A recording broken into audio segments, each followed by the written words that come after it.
ഇന്ന് ഞങ്ങളുടെ യാത്രയുടെ 3-ാം ദിവസമാണ്. രാവിലെ ഇപ്പോൾ ഏകദേശം 9 മണിയായി. ഞങ്ങൾ ഇന്നലെ തെസിയാൻ വിളൈ അങ്ങനെ എന്തോ അതുപോലെ എന്താണ് ആ പേര്, അങ്ങനെ ഒരു സ്ഥലത്താണ് രാത്രി താമസിച്ചത്. നല്ല തിരക്കുള്ളൊരു ടൗണാണ്. ഒരുപാട് ആൾക്കാരും ഒരുപാട് വാഹനങ്ങളും ഭയങ്കര ശല്യമുള്ളൊരു ടൗൺ. അതുപോലെ ഭയങ്കര കോസ്റ്റ്ലിയാണ് അവിടുത്തെ കാര്യങ്ങൾ. ഫുഡായാലും താമസ സൗകര്യം എല്ലാം കുറച്ച് കൂടുതലായിരുന്നു. അതായത് കന്യാകുമാരി അപേക്ഷിച്ച് കുറച്ചും കൂടെ എക്സ്പെൻസീവ് ആയിരുന്നു. എനിക്ക് തോന്നുന്നു ഒരുപാട് ബിസിനസ്സുകാർ അങ്ങനെയൊക്കെ വരുന്ന സ്ഥലം ആയതുകൊണ്ടാവണം. സത്യം പറഞ്ഞാൽ ഇങ്ങനൊരു ടൗൺ, ഇത്രയും വലിയൊരു ടൗൺ ഈ ഒരു ഭാഗത്തുണ്ടെന്ന് നമുക്ക് ചിന്തിക്കാൻ കൂടി പറ്റില്ല. അപ്പോൾ ഇന്ന് ഞങ്ങൾ രാവിലെ ഇവിടെ കൂന്തംകുളം ബേർഡ് സാഞ്ചുറി അത് ലക്ഷ്യമാക്കി പോകുന്ന വഴിയായിരുന്നു. അപ്പോൾ അങ്ങനെ പോകുന്ന വഴിക്ക് നോർത്ത് വിജയനാരായണം എന്ന് പറയുന്നൊരു സ്ഥലത്തെത്തി. അവിടെ ഒരു കോവിൽ, വിഷ്ണുവിൻ്റെ കോവിലാണ്. ഒരു തിരക്കുമില്ല. അപ്പോൾ ഞങ്ങൾ അത് ശ്രദ്ധിക്കാൻ കാരണം റോഡിൻ്റെ വശത്തായിട്ടൊരു രഥം അതൊക്കെ ഇരിപ്പുണ്ട്. അങ്ങനെ അവിടെ ബൈക്ക് നിർത്തി. അപ്പോൾ ഇനി ജസ്റ്റ് ഈ അമ്പലവും ഇതൊക്കെ എന്താണെന്നൊക്കെ ഒന്ന് കണ്ടിട്ട് പോകാമെന്ന് വിചാരിച്ചു. ഡീറ്റെയിൽ ഒന്നും കിട്ടുമെന്ന് തോന്നുന്നില്ല, കാരണം ആരുമില്ല. വലിയൊരു കർവാണ്, അത് കാരണമാണ് ഞങ്ങളിവിടെ ബൈക്ക് സ്ലോ ചെയ്തത്. അപ്പോഴാണ് ഇങ്ങനെ ഒരു കാഴ്ച കാണുന്നത്, വലിയൊരു രഥം. അപ്പോൾ അതിൻ്റെ ചേർന്നാണ് ഒരു വലിയ കൽമണ്ഡപം. അപ്പോൾ ഇതിൻ്റെ പിന്നിലായിട്ടാണ് അമ്പലം. പെരുമാളിൻ്റെ അമ്പലമാണ്. പെരുമാൾ എന്ന് പറയുമ്പോൾ അറിയാലോ, നമ്മൾ പറയുമ്പോൾ നമ്മുടെ മലയാളത്തിൽ പറയുമ്പോൾ വിഷ്ണുവാണ്. അപ്പോൾ നമുക്ക് ഈ മണ്ഡപത്തിനകത്ത് മാത്രമേ തൽക്കാലം കയറാൻ പറ്റൂ. കാരണം ഇന്നെന്തോ ഒരു പ്രത്യേക പൂജയോ എന്തോ കഴിഞ്ഞതാണ്. അപ്പോൾ ഇനി നമുക്ക് വൈകുന്നേരം മാത്രമേ അതിനകത്തോട്ട് പ്രവേശനമുള്ളൂ. അപ്പോൾ ഞങ്ങളുടെ അടുത്ത് ഇവിടെ പുറത്ത് ഇതൊക്കെ ചെയ്യാമെന്ന് പറഞ്ഞു, ഇതിൻ്റെ വീഡിയോസൊക്കെ എടുക്കാൻ കുഴപ്പമില്ല. ഇത് കണ്ടോ, ഇത് വേറൊരു ചെറിയ രഥം പോലൊരു സെറ്റപ്പാണ്. പക്ഷെ ഇവിടെ പ്രായം കുറഞ്ഞ ആൾക്കാരൊക്കെ നിറച്ചുണ്ടെന്ന് തോന്നുന്നു. കാരണം ക്യാരം ബോർഡൊക്കെ കൊണ്ടുവച്ചിട്ടുണ്ട് കളിക്കാൻ വേണ്ടിയിട്ട്. കണ്ടോ അതിൻ്റെ പുറത്ത്. ശരിക്കും കണ്ടപ്പോൾ ഭയങ്കര ഇത് തോന്നുന്നു. അത് വല്ലാത്തൊരു ഫീലായിരിക്കും വൈകുന്നേരം സമയത്ത് ഇവിടെ വന്നിരുന്ന് ഇതിൻ്റെ മുകളിൽ കയറി ഇരുന്ന് കളിച്ച് അങ്ങനെയൊക്കെ ടൈം കളയുന്നത്. സമയമുള്ളവരുടെ കാര്യമാണ്. ഓക്കെ, അതെ ഇതാണ് അമ്പലം. ജസ്റ്റ് ഇതാ നട തുറന്ന് വീണ്ടും പൂജാരി പുറത്തിറങ്ങുന്നു.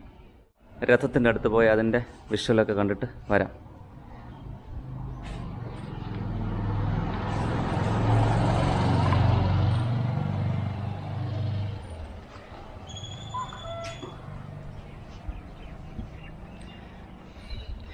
പുതിയ പെയിൻ്റൊക്കെയാണ് അതിൻ്റെ ചക്രങ്ങളിൽ, വലിയ ചക്രം.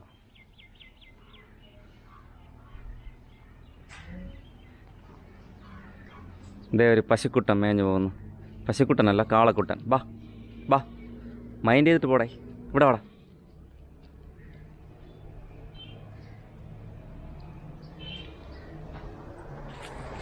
ഞാൻ അതിൻ്റെ അടുത്തെത്തി കറങ്ങിത്തിരിഞ്ഞ്. വളരെ ഹെവി ആയിട്ടുള്ള രഥമാണ്. മൊത്തം ഇങ്ങനെ കൊത്തുപണികളാണ്. അതിൻ്റെ ചക്രം കണ്ടോ, വലിയ ചക്രം. അതായത് ഞാൻ അതിൻ്റെ അടുത്തൊന്ന് പോയി നിൽക്കട്ടെ. എന്നെക്കാളും ഉയരമുണ്ട് കേട്ടോ.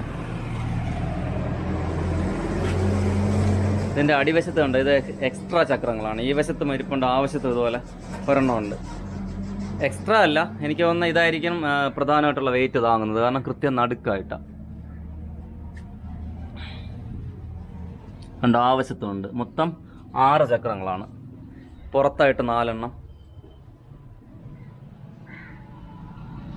ഞങ്ങൾ ആ രഥത്തിൻ്റെ വീഡിയോ കുറച്ചും കൂടി ഡീറ്റെയിൽ ആയിട്ട്, അതായത് അതിൽ കുറേ കുഞ്ഞു കുഞ്ഞു ശില്പങ്ങളൊക്കെ ഉണ്ട്. അപ്പോൾ അതൊക്കെ ഇങ്ങനെ ഷൂട്ട് ചെയ്യണം എന്നൊക്കെ വിചാരിച്ച് നിൽക്കുമ്പോൾ എവിടെ നിന്ന് ഒരാളിങ്ങനെ പാഞ്ഞ് ഓടി വന്നിട്ട് പറഞ്ഞു രഥത്തിൻ്റെ വീഡിയോ ഒന്നും എടുക്കരുത്, ഫോട്ടോ ഒന്നും എടുക്കാൻ പാടില്ല എന്നൊക്കെ പറഞ്ഞ് തർക്കിച്ചു. അപ്പോൾ ഞങ്ങൾ പറഞ്ഞു കുഴപ്പമില്ല, ഇവിടുത്തെ പൂജാരി പറഞ്ഞത് അതൊക്കെ എടുക്കാമെന്നാണ്. അതുപോലെ ഇവിടെ പണി ചെയ്ത് കുറച്ച് ആൾക്കാരൊക്കെ നിൽപ്പുണ്ട് അമ്പലത്തിൻ്റെ തന്നെ. അവർ പറഞ്ഞത് കുഴപ്പമില്ല എന്നാണല്ലോ. അപ്പോൾ വന്നയാൾ പറഞ്ഞ് അവരൊന്നുമല്ല ഇവിടുത്തെ കാര്യം തീരുമാനിക്കുന്നത്, ഞങ്ങളാണ് എന്നൊക്കെ പറഞ്ഞ് തർക്കിച്ചു.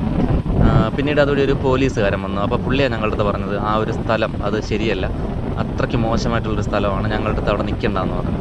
പിന്നെ ഞങ്ങൾ അവിടെ നിന്ന് മുന്നോട്ട് പോയി.